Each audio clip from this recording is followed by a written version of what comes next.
મેથી પાક ચખાડ્યો છે તો પૈસાની લાલચ આપી દુષ્કર્મ કરવાનો પણ પ્રયાસ કરવામાં આવ્યો છે। યુવતી સાવચેતી રાખી ઘરથી બહાર આવી ગઈ હતી। લોકોને જાણ થતા આધેડને મેથી પાક ચખાડ્યો। લોકોએ આધેડને પોલીસ હવાલે કર્યો છે। મધુરમ વિસ્તારમાં સમગ્ર ઘટના બની છે। ઉલ્લેખનીય છે આ સમગ્ર ઘટના સામે આવતા ચકચાર આધેડે સગી ભાણેજની છેડતી કરી લોકો દ્વારા મેથી પાક ચખાડવામાં આવ્યો। પૈસાની લાલચ આપી દુષ્કર્મનો પણ પ્રયાસ કરવામાં આવ્યો હતો, જે બાદ લોકોએ તેને માર માર્યો હતો। આ મામલે પોલીસ તપાસ પણ કરવામાં આવી છે। વિવાદ બાદ આરોપીએ ભાજપના પદનો અસ્વીકાર કર્યો। પેપર લીક કૌભાંડના આરોપીએ લખ્યો પત્ર। કોષાધ્યક્ષની નિમણૂકનો અસ્વીકાર કરતો પત્ર લખવામાં આવ્યો છે। તો સાબરકાંઠામાં પેપર કૌભાંડના આરોપીએ પત્ર લખ્યો છે। તાલુકા ભાજપ બક્ષીપંચ મોરચા કોષાધ્યક્ષ બનાવવામાં આવ્યા હતા।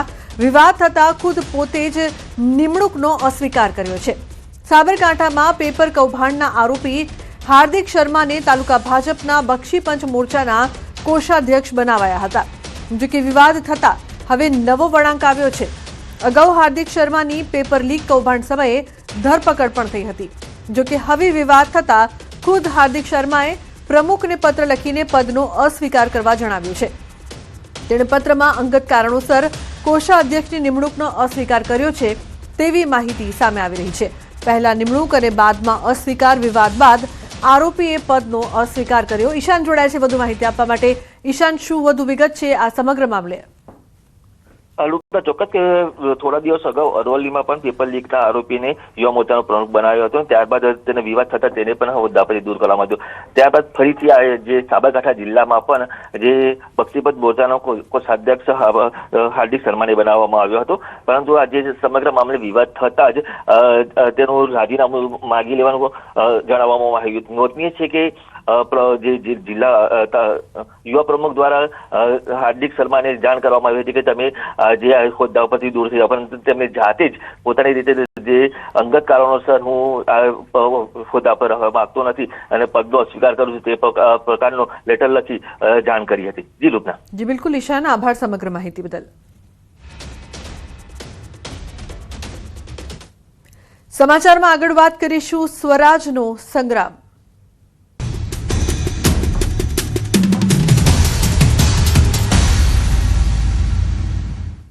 સ્થાનિક સ્વરાજની ચૂંટણીને લઈને ભાજપમાં બેઠકોનો ધમધમાટ।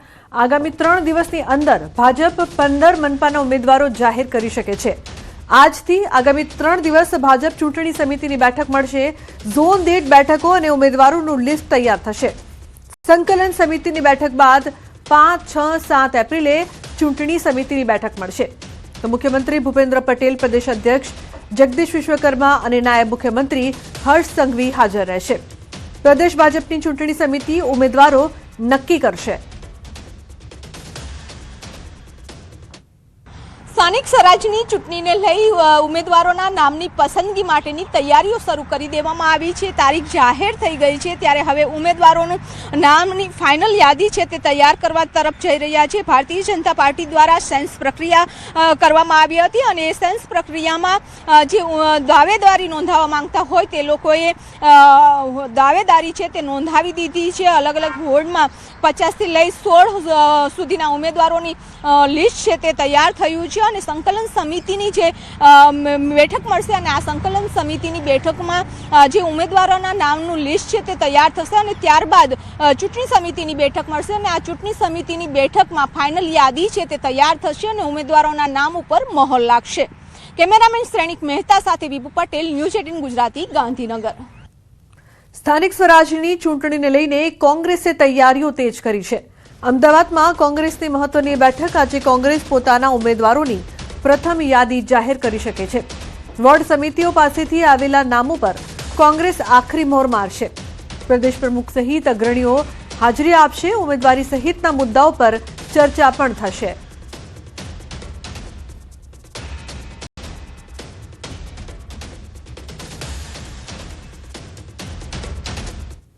તો કોડીનારમાં સ્થાનિક સ્વરાજની ચૂંટણીઓ પહેલા જ રાજકીય ગરમાવો તેજ બન્યો છે। ભાજપના પૂર્વ ધારાસભ્ય અને પૂર્વ સંસદીય સચિવ જેડી સોલંકીએ કોડીનારના સિંધાજ ગામે યોજાયેલી કોંગ્રેસની સભામાં હાજરી આપી। કોંગ્રેસને સમર્થન જાહેર કરતા ગીર સોમનાથના રાજકારણમાં ભૂકંપ સર્જાયો છે.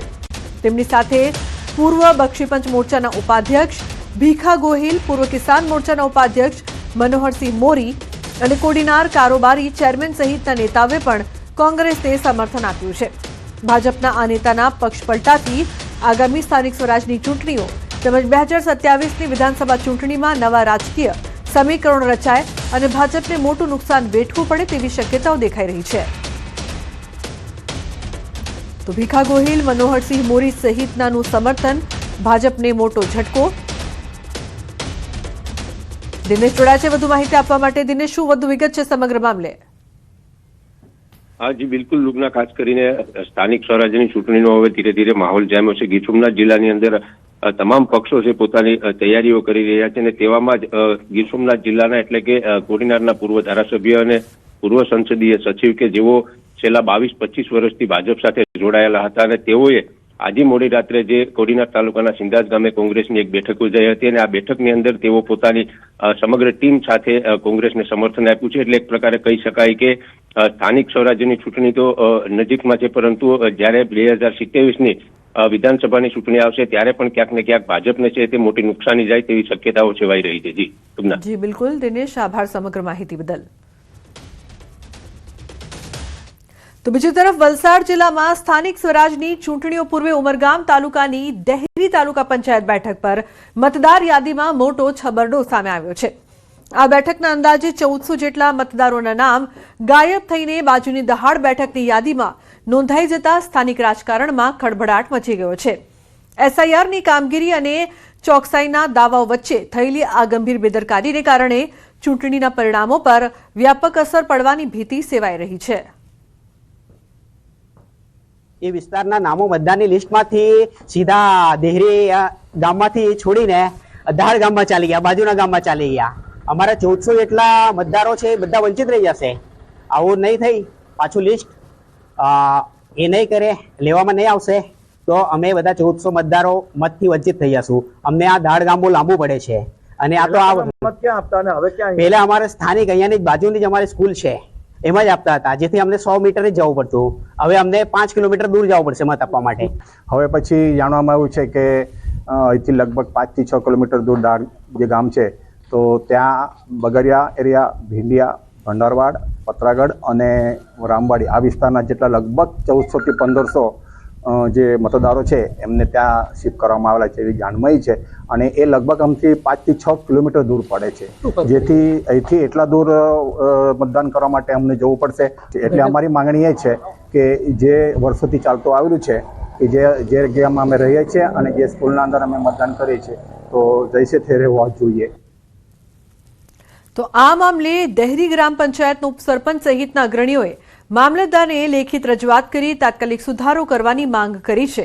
મતદારોમાં વધતી નારાજગી વચ્ચે ઉમરગામ મામલતદારે ઉચ્ચ કક્ષાએ રજૂઆત કરી હોવાનું અને ટૂંક સમયમાં જ આ ટેકનિકલ ભૂલ સુધારી લેવામાં આવશે તેવી ખાતરી આપી છે.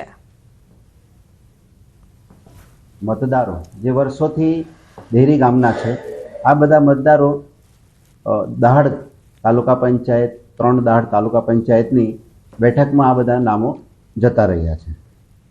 આ બાબત અમારા ધ્યાન પર આવતા અમે ઉમરગામના મામલેદાર સાહેબને કે ભાઈ આ ભૂલ જે થઈ છે તંત્રથી તે સુધારવા માટે વિનંતી કરી છે કે જેથી કરીને કોઈ પણ મતદાર મતદાનથી વંચિત નહીં રહે.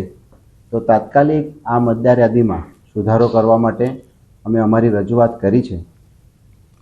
તો સ્થાનિક ચૂંટણી પહેલા અમદાવાદ કોંગ્રેસથી મોટા સમાચાર છે. કોંગ્રેસના પૂર્વ કાઉન્સિલરે કોંગ્રેસનો હાથ છોડ્યો છે. પૂર્વ કોર્પોરેટર ઇકબાલ શેખનું કોંગ્રેસથી રાજીનામું. પ્રદેશ કોંગ્રેસ પ્રમુખને અમિત ચાવડાને આપ્યું રાજીનામું. છેલ્લા 5 ટર્મથી ગોમતીપુર વોર્ડના કાઉન્સિલર હતા. પ્રદેશ પ્રમુખ સંબોધન કરતા પત્રમાં નારાજગી વ્યક્ત કરી છે. વિપક્ષ નેતા પદનો ત્યાગ કર્યો હોવાનો પણ ઉલ્લેખ કર્યો છે.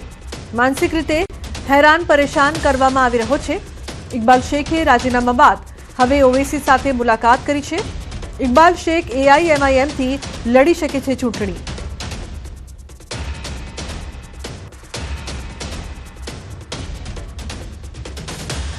સ્થાનિક ચૂંટણી પહેલા આયારામ ગયારામ. અમદાવાદમાં AIMIMના પૂર્વ કાઉન્સિલરે આપ્યું છે રાજીનામું. ચૂંટણી પૂર્વે પૂર્વ કોર્પોરેટર મુશ્તાક ખાદીવાલાનું રાજીનામું 2016થી 2021માં જમાલપુર વોર્ડના હતા. એઆઈએમઆઈએમથી કાઉન્સિલર એઆઈએમઆઈએમ અધ્યક્ષ અસદુદ્દીન ઓવૈસી સાથે મુલાકાત બાદ પાર્ટીમાંથી રાજીનામું. તો સ્થાનિક ચૂંટણી પહેલા આયારામ ગયારામ જેવી સ્થિતિ હાલ જોવા મળી રહી છે. ઉલ્લેખનીય છે કે પૂર્વ કાઉન્સિલરે આપ્યું છે રાજીનામું. પૂર્વ કોર્પોરેટર મુશ્તાક ખાદીવાલાએ પણ રાજીનામું આપ્યું છે. તો એક તરફ ઇકબાલ શેખ પૂર્વ કોર્પોરેટર તેમના દ્વારા પણ રાજીનામું આપવામાં આવ્યું, તો બીજી તરફ એઆઈએમઆઈએમના પૂર્વ કાઉન્સિલર ઇકબાલ શેખ બાદ મુશ્તાક ખાદીવાલાએ પણ રાજીનામું આપ્યું છે. પ્રણવ જોડાયા છે વધુ માહિતી આપવા માટે. પ્રણવ, જે પ્રકારથી ચૂંટણી પહેલા રાજકીય સમીકરણો છે તે ગરમાયા છે, આયારામ ગયારામની સ્થિતિ, એક તરફ ઇકબાલ શેખ તો બીજી તરફ મુશ્તાક, શું કહેશો? ચોક્કસ ચૂંટણી જેમ નજીક આવે તેમ રાજકીય પક્ષોમાં ભરતી મેળો શરૂ થતો હોય તો સાથે જ રાજીનામાનો દોર પણ શરૂ થતો હોય છે. તે રીતે જ જોવા મળી રહ્યું છે કે કોંગ્રેસ પાર્ટીમાં 5 ટર્મ કોર્પોરેટર રહેલા ગોમતીપુરના વોર્ડના જે કોંગ્રેસના જે નેતા છે ઇકબાલ શેખ, તેઓએ એકાએક કોંગ્રેસ પાર્ટીમાંથી રાજીનામું આપી દીધું છે અને સાથે જ તેઓ પોતાની વ્યથા પણ છે તે રાજીનામા વ્યક્ત કરી છે કે પાર્ટીએ મને સાંભળી નથી રહી, પાર્ટીના નેતાઓ માનસિક રીતે હેરાન કરી રહ્યા છે.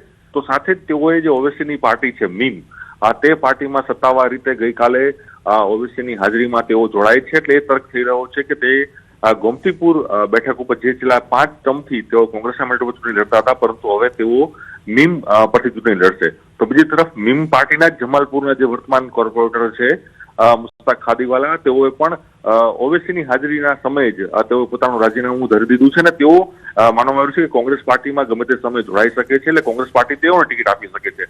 એટલે આયારામ ગયારામની સ્થિતિ રાજકીય પક્ષોમાં જોવા મળી રહી છે. રાજીનામાનો દોર હોય કે પછી અન્ય નારાજ નેતાઓને પોતાની પાર્ટીમાં લેવાની જે હોડ છે તે રાજકીય પક્ષોમાં જોવા મળી રહી છે. જી બિલકુલ, આભાર સમગ્ર માહિતી બદલ પ્રણવ. તો બીજી તરફ વડોદરામાં સ્થાનિક ચૂંટણી પહેલા આપ ઉમેદવાર વિવાદોમાં. વોર્ડ નંબર 2ના ઉમેદવારના ધાબા પરથી દારૂ પકડાયો છે. આપ ઉમેદવાર ભરત માળી સપડાયા છે વિવાદમાં. પોલીસે દરોડા પાડી દેશી દારૂ જપ્ત કર્યો છે. તો 3600ની કિંમતનો 18 લીટર દેશી દારૂ જપ્ત કરવામાં આવ્યો છે. ધાબુ દિનેશભાઈ અને લખનભાઈ નામક લોકો ચલાવતા હતા. ભરત માળીએ પોલીસ સમક્ષ ભાડા કરાર રજૂ કર્યો છે. પોલીસે વધુ તપાસ હાથ ધરી છે.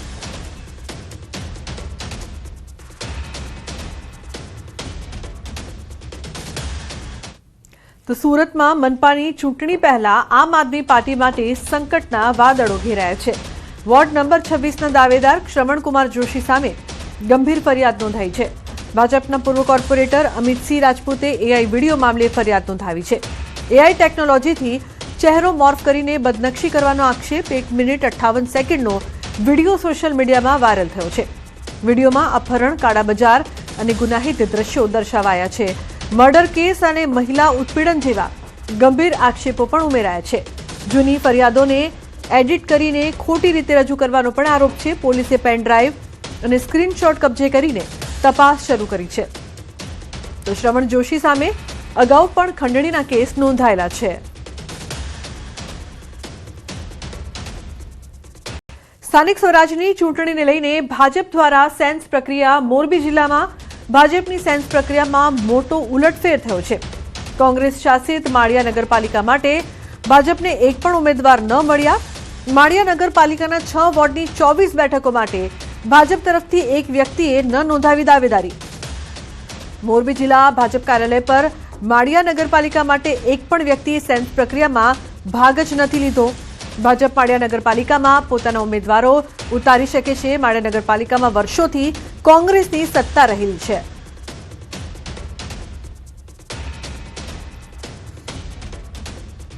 તો રાજકોટમાં આવનારી ચૂંટણીને લઈને ભાજપે શહેરમાં ચૂંટણી પ્રચારના શ્રી ગણેશ કરી દીધા છે. રાજકોટ મહાનગરપાલિકાના તમામ 18 વોર્ડમાં આજે ડોર ટુ ડોર પ્રચાર શરૂ કરવામાં આવ્યો છે, જેમાં કાર્યકરો લોકો સુધી પહોંચીને પાર્ટીની નીતિઓ અને વિકાસ કાર્યોની માહિતી આપી રહ્યા છે. ખાસ વાત તો એ છે કે ઉમેદવારોના નામ જાહેર થાય તે પહેલા જ ભાજપે પ્રચાર ઝુંબેશ શરૂ કરી દીધી છે. વોર્ડ નંબર 2માં ખુદ શહેર ભાજપ પ્રમુખ માધવ દવેની આગેવાનીમાં કાર્યકર્તાઓ ઘરે ઘરે જઈને લોકસંપર્ક કરી રહ્યા છે.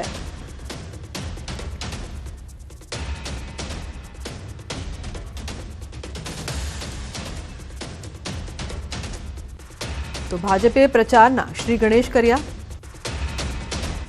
સ્થાનિક સ્વરાજની ચૂંટણીના પડઘમ વાગી ચૂક્યા છે ત્યારે ભાજપ દ્વારા પણ પ્રચારના શ્રી ગણેશ કરી દેવામાં આવ્યા છે. અત્યારે દ્રશ્યો જોઈ શકો છો કે જે રીતના ભાજપના જે કાર્યકરો છે તે ડોર ટુ ડોર પ્રચાર કરી રહ્યા છે. મહિલા વિંગો હોય કે જે પુરુષો હોય તે તમામ અત્યારે પ્રચાર કરી રહ્યા છે. આપ દ્રશ્યો જોઈ શકો છો કે જે રીતના રાજકોટ શહેરના એરપોર્ટ રોડ પરથી શહેર ભાજપ પ્રમુખના નિવાસસ્થાનેથી આ પ્રચારના જે છે શ્રી ગણેશ કરી દેવામાં આવી રહ્યા છે. ભારતીય જનતા પાર્ટીની ખાસ એ જ વિશેષતા છે કે કોને ટિકિટ મળે એ મહત્વનું નથી, પરંતુ દરેક કાર્યકર્તા કદમથી કદમ મિલાવી અને આ ભારતીય જનતા પાર્ટીનો અત્યારે પ્રચાર અને પ્રસાર કરવા માટે નીકળી પડ્યા છે. એ જ એની ખાસ વિશેષતા છે. ભારતીય જનતા પાર્ટીનો કાલે સ્થાપના દિવસ છે, 6 એપ્રિલ, એટલે અમે એના પૂર્વ દિવસે ભારતીય જનતા પાર્ટી હર હંમેશ તૈયાર હોય છે દરેક કાર્ય માટે.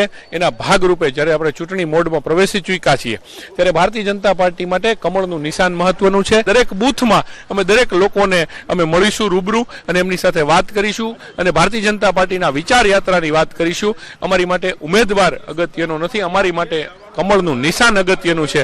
જે રીતના અત્યારે એક એક પત્રિકા જે છે લોકોના ઘર સુધી પહોંચાડવામાં આવી રહી છે. ભાજપની વિચારધારા છે, વિકાસ કાર્ય છે તે ઘર ઘર સુધી પહોંચાડવા ને જે છે અત્યારે